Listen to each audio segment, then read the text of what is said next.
Hello, I'm Jay Love with Boomerang, and we're delighted to bring you the following video.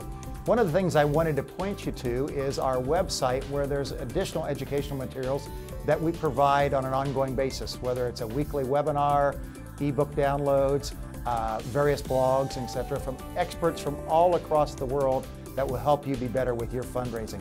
Enjoy the video.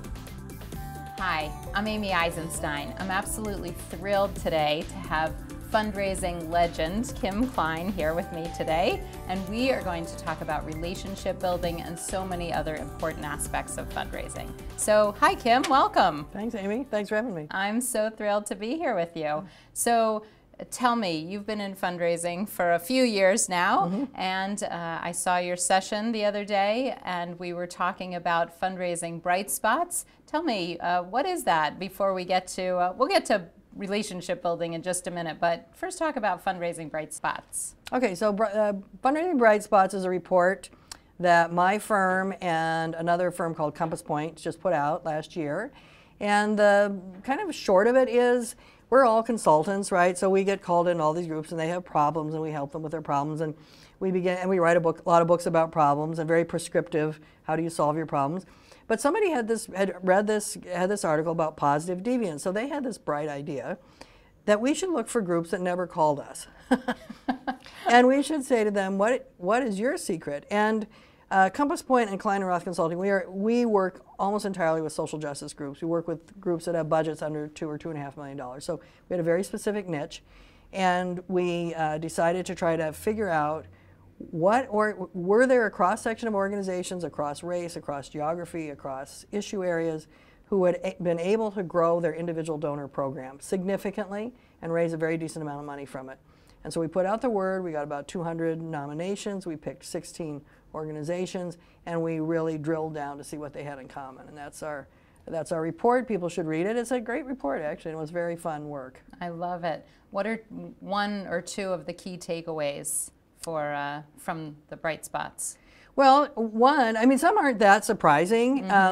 So one was that that your fundraising has to be grounded in a philosophy.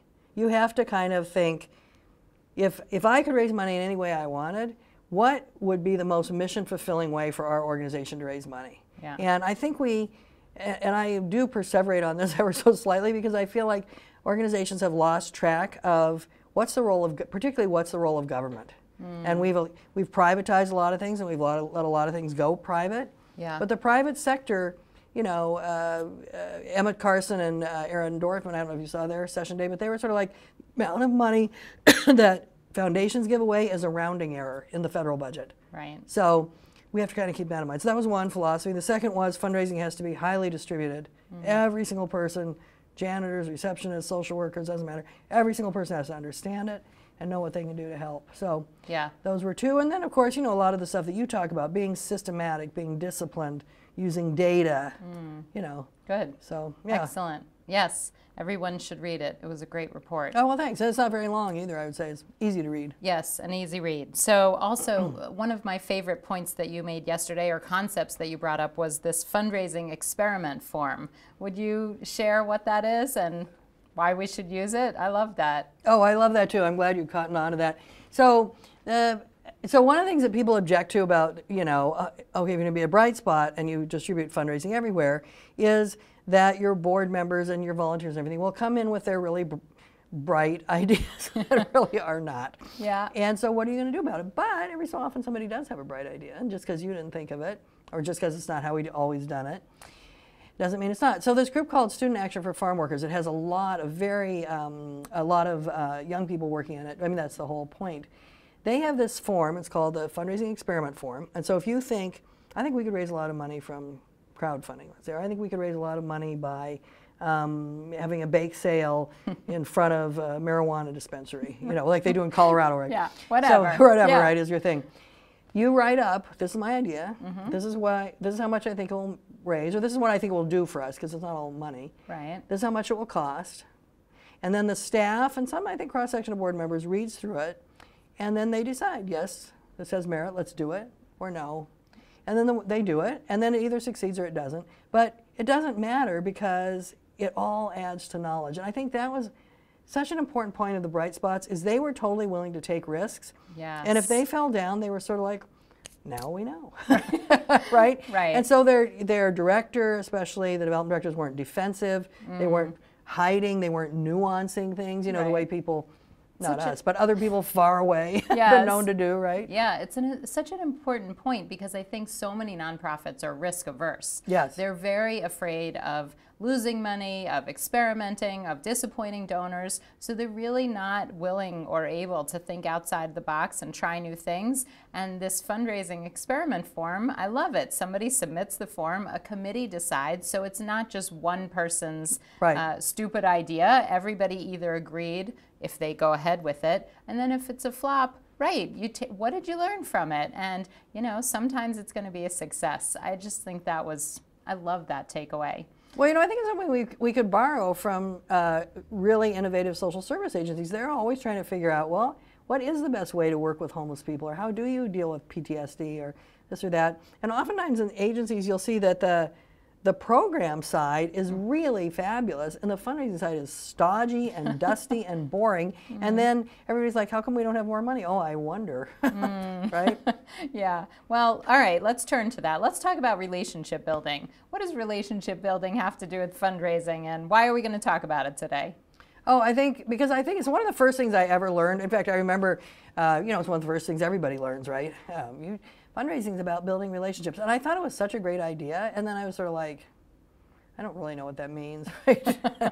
So now 40 years later, I've kind of figured it out. And I see that organizations are so focused on their bottom line.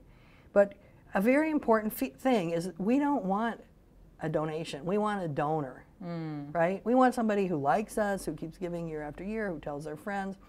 And so to build that relationship requires looking at, how does the person make their first gift?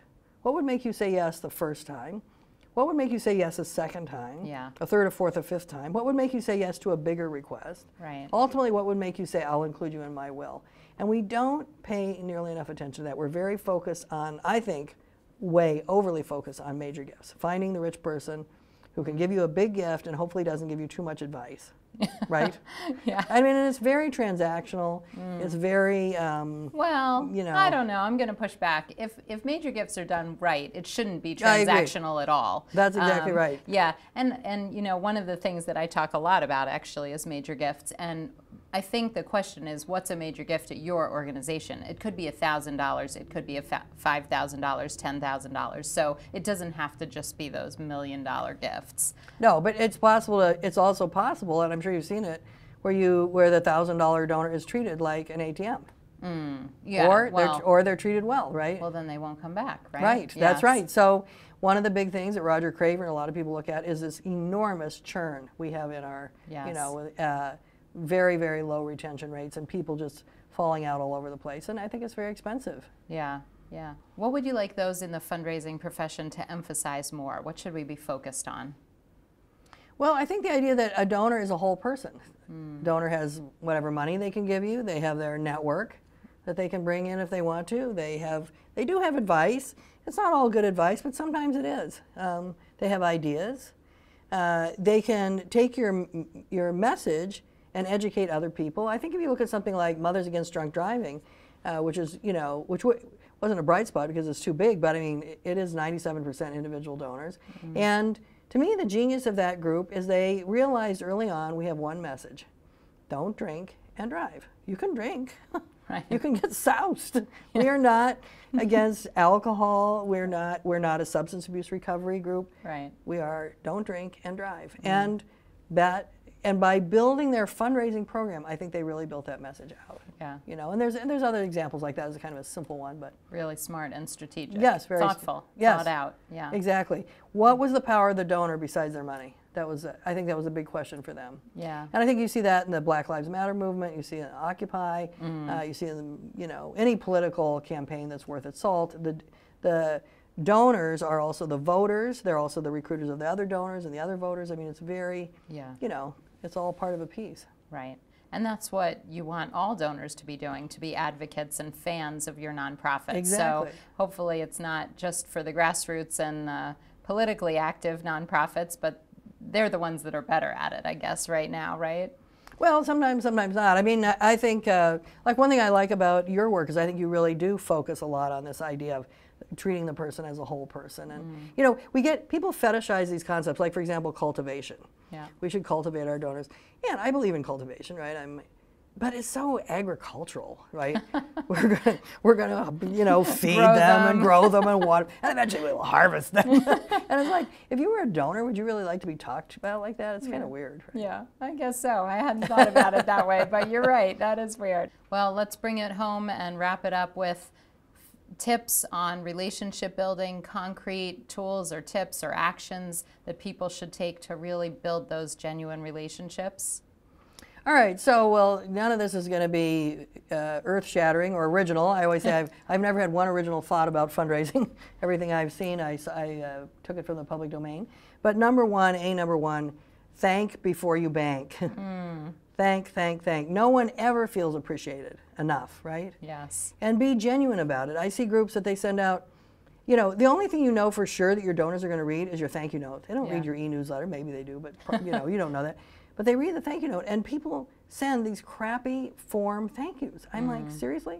Right. Every thank you you should change the content of it every couple months, right? Yeah. I actually say it doesn't matter if you thanked your donors. It only matters if they feel thanked. Yeah. Yeah. That's great. Yeah. I like that. I'd probably steal it. It doesn't matter if you thank them. If they don't feel thanked, it's like you didn't thank them. So you might as well thank them well so that they feel it. Yes. Right? Yeah. So they feel appreciated, right? Yeah.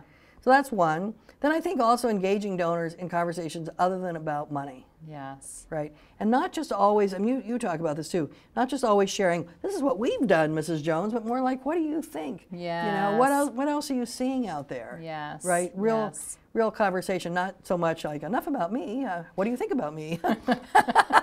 I love that. That is so great. Well, listen, Kim, it's been an absolute pleasure. Thank you so much for coming today and being part of this. Well, thank you for having me. I really appreciate it.